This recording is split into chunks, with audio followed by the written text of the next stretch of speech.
Fala pessoal, bom dia. Estamos aqui hoje, certo? Motor do Gol 1.0, 16 válvulas.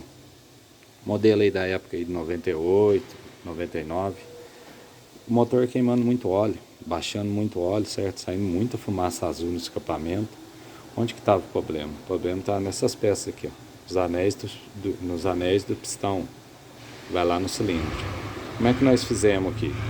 Para ter certeza que era ele. Tiramos ele do pistão, colocamos no cilindro. Lá dentro ele estava com uma abertura desse tanto. Ou seja, quase 3 milímetros ali de abertura, 2 milímetros. Estava muito acima. Estava passando muito óleo. Fizemos aqui nele aqui, uma retífica bem feita nele. Levamos lá, retificou, trocou os pistão, certo? Passou o pistão para 1 milímetro. Retificou o vilebrequim. O eixo vilebrequim aqui também, passou ele para 1 milímetro.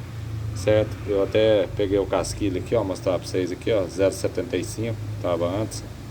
O celular não tá conseguindo focar aqui, ó. 0,75 tava antes, olha pra vocês verem, ó. O celular não conseguiu focar aqui no casquilho. Tava a medida 0,75, já passou para 1 milímetro o eixo. Quer dizer, o motor vai ficar zerado de novo. O motor vale a pena? Vale a pena, cara. Tem muito carro desse rodando por aí. Isso aqui é a marca da Bronzino, casquilho de biela que não usou o tacão. Entendeu? Muito boa essa marca aqui também. Entendeu? Excelente. Estamos aqui na oficina, o nosso técnico, parceiro, está montando ele. Trocou o retentorzinho do volante também. Entendeu? Tirou aquilo sem mola, colocou com mola. Tá dando a geral nele aqui a parte de baixo, trocou o pistão. Levou o bloco para planar a parte de cima, entendeu? Trocou os casquilhos. Tá ficando filé, o motorzinho vai ficar zerado novamente. E vale a pena mexer no motor dele? Vale, é um motor bom para dar manutenção. A carteira dele tinha muito vazamento. O que nós fez? Nós compramos essa junta aqui, ó. A junta de borracha. Porque muita gente passa só cola no kart e fica vazando. Mas não, nós arrumamos essa junta aqui de borracha, certo? Grossa, ó. Não tô colocando ela no kart, porque o kart já abriu várias vezes. Tô colocando ela no kart e resolvendo o problema aí. Certo? Demos uma boa limpeza, vamos dar uma boa limpeza aí no pescador de óleo, que olha lá pra vocês verem, ó. O pescador dele aqui, ó. Se você olhar, ó, fizeram até furo nele, ó. Por que o pessoal faz isso aqui, pessoal? Às vezes não consegue tirar os carvão tudo ali, ó.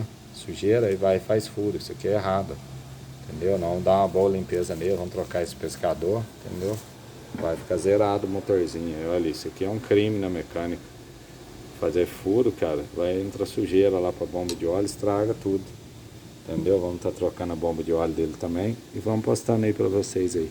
Vamos chegar na parte do cabeçote também. E vou mostrar pra vocês, né? Levou pra retífica. Tá mexendo em outros motores aqui também, vou mostrar pra vocês aí. Montando mais um motorzinho de corrente aí, ó. Beleza? T200. Vou ficando por aqui, deixa seu like aí, grande abraço.